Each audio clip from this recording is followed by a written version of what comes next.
What up, everybody? Welcome to the channel. I am your host, MICFURY, and I make informative videos just like this one. So please hit the subscribe button, hit the notification bell so you don't miss out on any future content. And welcome to my Elex 2 Beginner's Guide. Now, if you've watched my review, if you know how much I love RPGs, then you know that beginner's guides, as far as Wasteland is concerned, as far as Cyberpunk is concerned, I actually do beginner's guides. I also do legendary hunts. I'm also going to tell you guys the best abilities, not all in this video, of course. This video is strictly what you need to watch out for while you're playing Elex 2. Now, obviously, your guy is not going to look like my guy. My guy looks cool. Your guy looks dirty. That's besides the point. This is the starting stage right here. This is the first thing you're going to experience once you pass the cinematic that it shows you guys what happened. You're going to wake up around this area. This area is going to look different because obviously I've been playing the game, so there's going to be some structures, a little bit of, there's going to be some differences, right? Apart from that, that's a rock dragon. Apart from that, my first tip is going to be, if it looks like it can kill you, don't fight it. I promise you, that is one of the best advices. If somebody would told me from the start, and I also realized from the start, if it looks like it can kill you, don't fight it. Now, that doesn't mean you can't try to fight it, and I'm gonna look for an enemy right this second to help me explain what you're gonna do with particular enemies. So, alrighty, so I'm explaining to you guys exactly how enemies work. Or you can just die. This game is funny. So this is a nightshade. You see the skull right next to his name? That doesn't mean you can't fight him. That means it's gonna be a tough fight. But you can kill him if you're smart and you dodge and you do all the things necessary. I also have a companion that's gonna make the fight a hell of a lot easier. Tip number 2: food is good in real life and in the game too. So initially, you're gonna realize it's very much like a, how would I call it? A traditional RPG. You're gonna have small healing potion, medium healing potion, strong healing potion, and mighty potion. Obviously, you can see the effects, right? 200, 100, and then 100%. Of course, those are awesome. But food is actually pretty darn good. Chili con carne will give you resistance from frost. Coffee replacement will give you health and resistance from reality. Reality is the actual element used by the main enemy of the game. You have energy broth, you have potato salad, you got chili that you can actually eat. Now, all of these could actually be crafted into more foods that you can actually consume in the game. Now, if you're fighting a particular enemy type, it's up to you to do your due diligence to know exactly what types of enemies can have what effects. So, for example, machines cannot be poisoned. It just doesn't work that way, right? And so on and so forth. Monsters, particular monsters, have certain resistances. I wish the glossary gave you all of this information, but it doesn't. The point is, food is good. Tip number 3: talk to everyone. Everyone. Not because of side quests, because that's the minimal thing. When it comes to this game, the ability system itself is hell-bent on you having teachers to teach you some of these things. And of course, you get to meet your actual companions by talking to people, because you don't know who everybody is. But when you talk to somebody, you're going to want to see what they have to offer. Now, obviously, this is a marketplace. You get to talk to all 4 of these. They'll tell you, hey, this is a trader, and therefore you can trade with them. But for example, Vivian, in this case, if I talk to her, she'll give me an ongoing side quest that I could use for, farm XP, but I could also at the same time have her teach me something. If you don't know who's who and you haven't talked to them, therefore, it's going to be extremely difficult for you to actually find out how exactly do you get a particular skill. There's still skills that I haven't found an actual teacher to teach me, but that's besides the point. Talk to everybody. That way you can maximize the amount of side quests. That way you could actually learn who your companions are, and at the same time, find out who the teachers are so you can get more of the abilities. Next point up, point number 4: save often. I'm gonna show you guys real quick. If I go to save, I got 34 saves. 34 saves. The game also has a very competent autosave system, so keep that in mind. It saves up to 4 times before it actually stops autosaving, or it starts resetting the autosaves. Save. It's the best thing, especially when a game that is very light on skill checks, so you do want to take advantage of said skill checks. And also, just in case you get caught doing crimes, if you want to do a complete evil playthrough, save often, not only for fights, you can save mid-fight, and actually have their health be at the same spot, just in case you made a mistake. I don't advise actually saving like that, but hey, you could do it. You also have a quick load and a quick save.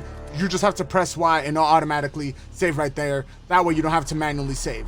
And then it actually, if you load up, it actually comes out as a quick save. Saving is gonna help you, especially early on, because this game is brutal. Point number 5, or tip number 5, loot properly. I'm gonna give you guys a quick hack. If you find, and when you find, a pair of sunglasses, just go up here. Perspective is what they're called. This is gonna highlight, now quick, also keep in mind, sunglasses in general are a hack. The only problem is that you sacrifice your helmet, which can actually add armor to you. So keep that in mind, but I think that it's worth it, especially since I'm able to either identify hazards for the sixth sense. That's a one that actually adds an ability to you. Meaning of life will actually give you guys the ability to see life. They'll pop up in green, actually things that are alive, so that's enemies and NPCs alike. You can see robots with the machine focus, and then there's the gas mask, which adds a little bit of armor, but that doesn't do anything besides protect you from poison. But perspective is the best one in my personal opinion, because it highlights all the awesome loot that you can find throughout the game. For example, this right here. So I shouldn't be stealing, but at the end of the day, ain't nobody watching, so I'm just gonna go ahead and grab all of this. So this is real quick.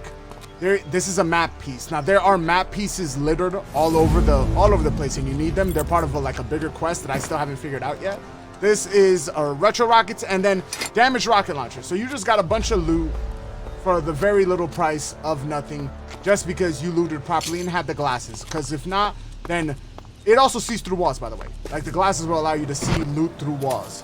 In some instances, sometimes it's very finicky, like everything else in this game. So sometimes you won't be able to see them, but sometimes it'll be able to highlight a particular. I think I got you guys at a good angle right here. So here, there's something, if I'm not mistaken, on the windowsill. You're able to see it, but also, there it is. So you're able to see through at least one surface with the perspective. So definitely loot often, loot properly, and make sure to maximize the amount of things you can use, not only for selling, but also for using for crafting materials and things of that nature.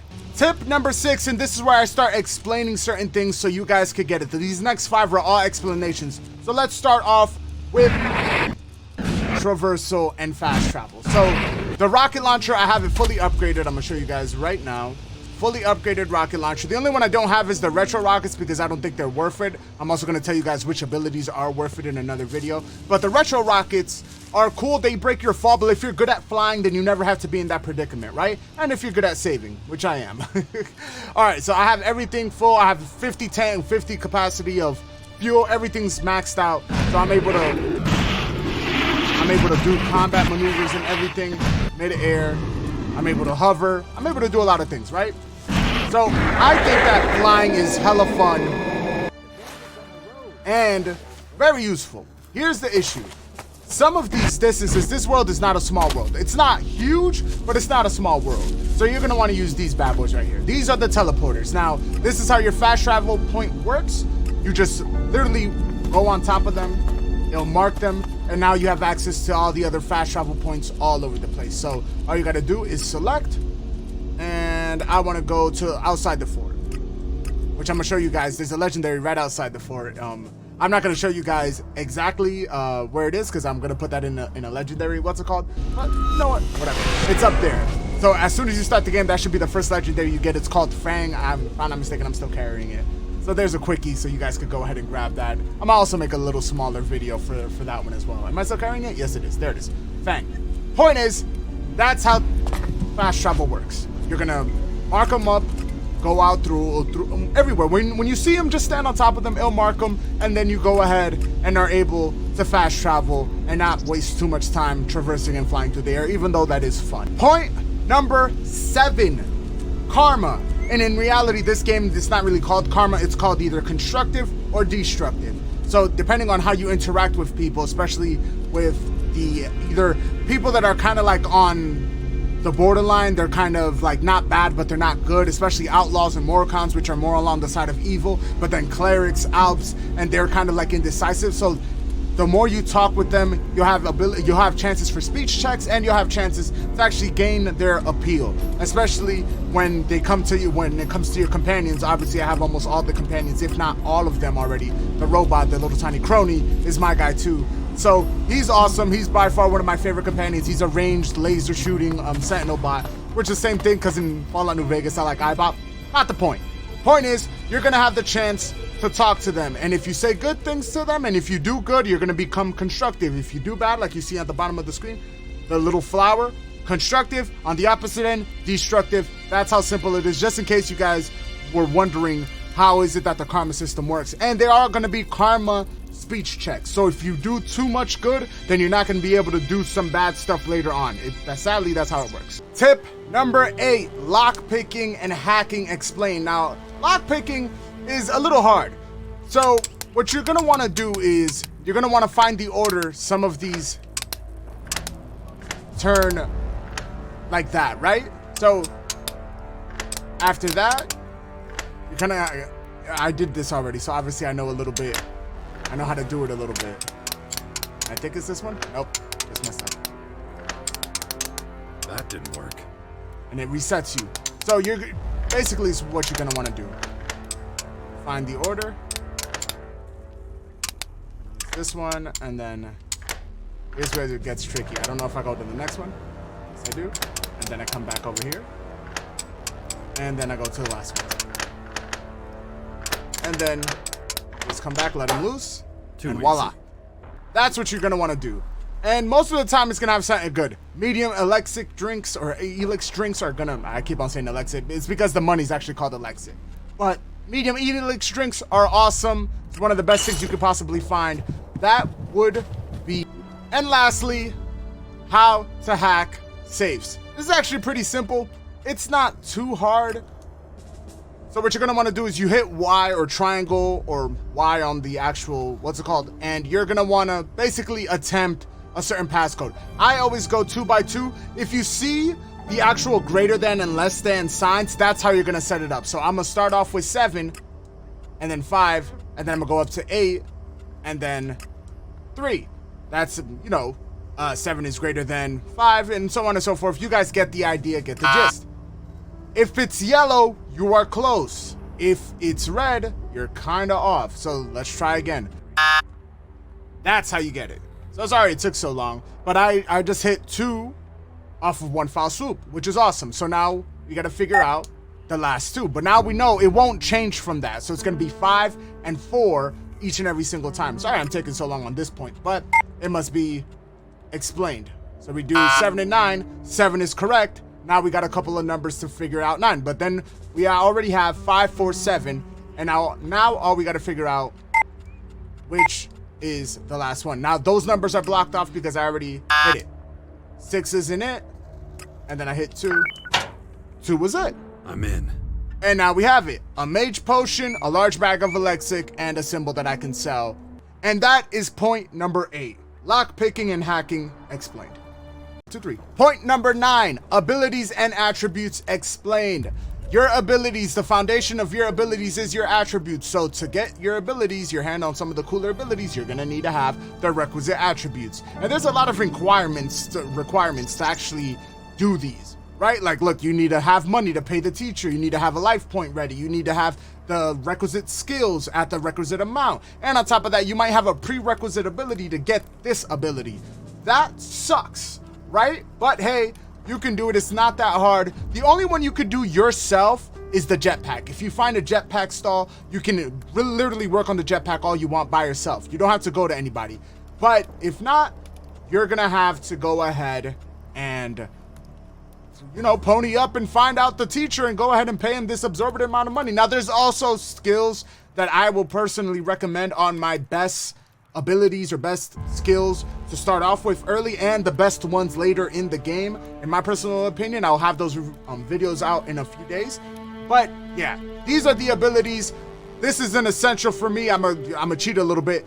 grab that one as soon as possible. You should not reach level 6 or 7 without having attribute already. I think it's 40 intelligence, if I'm not mistaken, what you need to get it. To maximize your attribute points, grab this. It's going to give you 1 extra point per level, which means that by the time you're 10, you've had already 10 extra points, and attribute points start off adding by 1. But once you reach level 35, I believe, it's going to start asking for 2 AP action points so you can increase it. And once you're there, you're going to be like, God damn it, now you're starting to level up slow. But that is the point, you guys.